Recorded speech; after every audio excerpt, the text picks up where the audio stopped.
to today's video. My name is Trisha. This is Dude the Bearded Dragon, and this is Chacho, the dog that loves to sniff everything, especially Dude. He is literally his favorite animal of mine to sniff. Yeah, you could just do this all day long, huh? Apparently Dude is very stinky. In today's video, we are going to be discussing some tips on bearded dragons. I feel like I haven't done a beardy video in quite some time, and I don't know, I was kind of surprised I haven't made this video yet, so I figured it would be a good idea because a lot of people own bearded dragons and it's good to have some tips here and there. So my very first tip regarding bearded dragons is that you can upgrade them early. Meaning that if you have a baby bearded dragon, you can actually put them in a very large enclosure right away. A lot of people are frightened to do this with reptiles because they think that reptiles are very stressed out in big enclosures, which in some cases it can be true if you upgrade an animal to a very, very large space and then don't fill it out. That is always the one thing that is going to stress that animal out because they just feel like they don't have hiding places and they feel exposed and trapped. And that would make anyone feel stressed out. But with bearded dragons, they especially just handle it very well, and they are very active animals.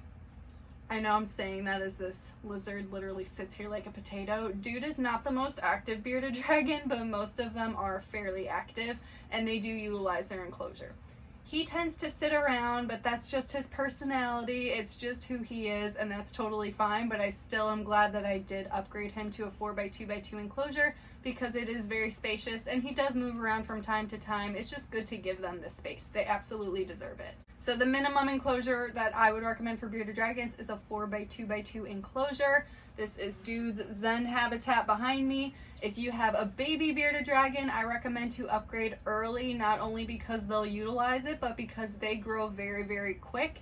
They are pretty much full grown after a year, so it's better to just go all out and get that big enclosure set up right away for your bearded dragon to let it grow into.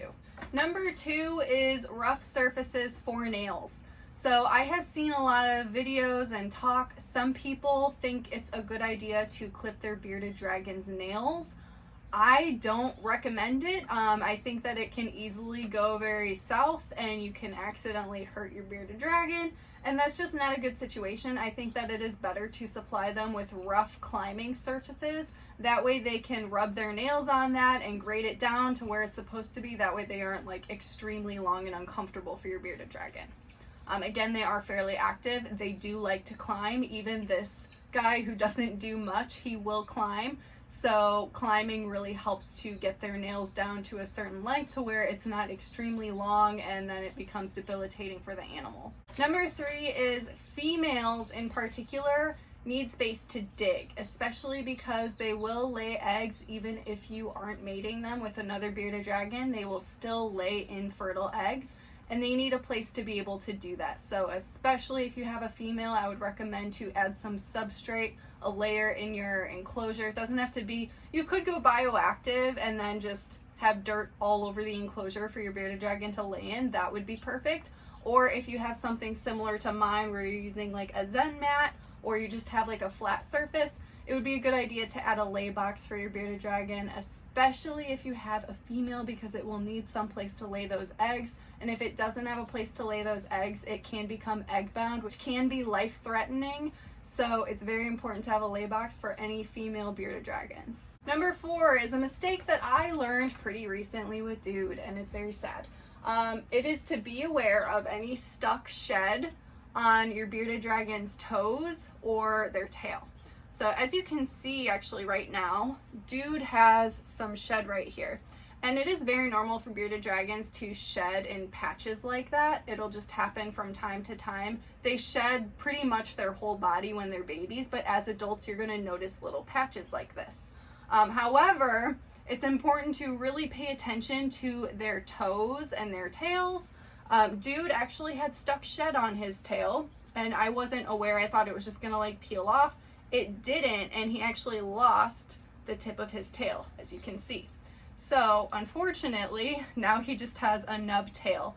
And what happens is when the stuck shed is on there, it works as like a tourniquet and it cuts off the circulation and blood flow to that area of the body, and then eventually it goes necrotic and it falls off, and that can be very painful. So it's obviously something you want to avoid. So it's very important when they're shedding, even as adults, to pay attention to their toes and their tail. This was something that I just happened to miss, and unfortunately he did lose tip of his tail, and it's very, very sad.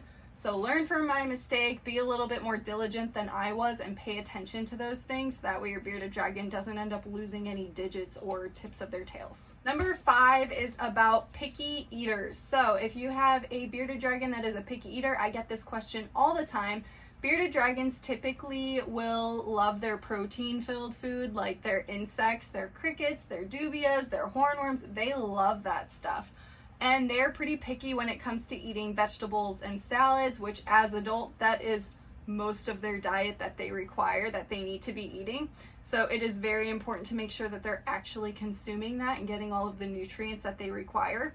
So if you have a picky bearded dragon that does not want to eat its salad, the best thing that you can do is put bee pollen on top of the salad. So I would recommend using organic bee pollen. If it is in a powder form, that is the best. If not, I would squash it down at home before applying it to the salad.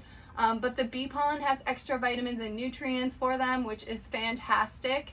And it also just appeals to them. It makes them interested. They like the taste, and they will actually end up consuming their salad because of it. So it is a fantastic trick. Another tip for picky eaters that don't want to eat their salads is to just put the insects on top of their salad.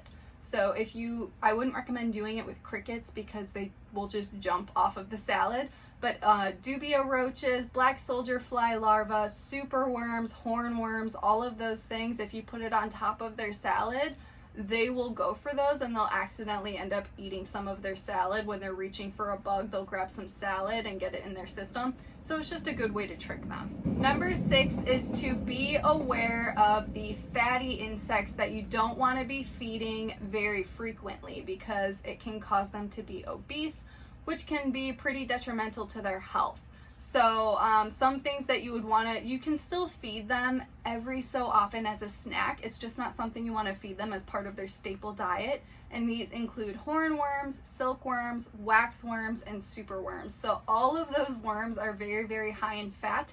So it is very important to make sure that you do it just maybe once or twice a month, and then stick to your healthy staples. So number 7, I just wanted to talk about some of the healthy staples, which are black soldier fly larvae, crickets, and dubia roaches. Those are all fantastic to feed as a staple, but keep in mind if you have an adult bearded dragon, they're mainly going to be requiring those salads and veggies. I have an entire video that goes extensively over their diet and the requirements, so if you want more information on that, definitely watch that video. The next tip is regarding UVB. This is a mistake that I honestly don't see too often, but it does happen from time to time, especially with beginners, especially because a lot of pet stores tend to just sell these UVBs that are inaccurate for bearded dragons, and then they put like a picture of a bearded dragon on it, which makes you think it's for a bearded dragon. They do the same thing for chameleons, drives me insane. But it is very important to make sure for a bearded dragon that you are not using a spiral or coil bulb. So those are the UVBs that are like typically around this big. What you want for a bearded dragon is a T5 10.0 long strip UVB that is 24 to 36 inches long. It is so imperative for their health that they get the right UVB. Without it, they can get metabolic bone disease, which can lead to a very uncomfortable and painful death. You do not want that, so please make sure that you are using the proper UVB for these guys, because it is so, so important for them. My next tip is regarding if you take your bearded dragon outside during the summer months. It is so nice to get them outside, get some natural sunlight and some enrichment. However, it can lead to a little bit of a feral state with some of these guys. Some of them literally will turn into like another bearded dragon, so it's very important to make sure that if you're taking them outside, you aren't just like setting them on the ground. Like, you want to keep them, I would hold on to him, like I put him on my shoulder and I hold him the entire time. But beware there are some stressors. So if there's anything above their head, they can detect it with their third eye, and it can lead to a lot of stress. So if a plane goes by or a bird, he usually gets a black beard. That's like the only time he gets a black beard, and it can stress him out. So it's just something to be aware of when you take them outside. And if they do notice a stressor like a predator or a plane or something, they can run pretty quickly and they might run away from you. So that's why it's important to make sure that you have a good grip on these guys. And the last tip that I have is that bearded dragons each have their own personality. So it's very important if you're interested in getting a bearded dragon and you're doing some research. A lot of people are really shocked if they have one that doesn't like being handled, or they have one that's so-called mean. Each one will have its own personality, so I can't guarantee that whatever bearded dragon you get is going to be chill like dude. Most of them typically are. They tolerate handling fairly well, and that's part of the appeal for bearded dragons, but it is important to realize each one will have its own particular behaviors and preferences and personality. So it's just part of the job. You got to commit to that because you never really know what you're going to get. And that's kind of the fun with having one anyway, because their personalities are just so interesting and entertaining. So those are my tips for today's video. I hope that it was helpful. If you guys have any other questions about bearded dragons or any tips that you think I should add to the list, please go ahead and leave it in the comment section, and I will see you guys in the next video. Go ahead and say bye, dude. Bye.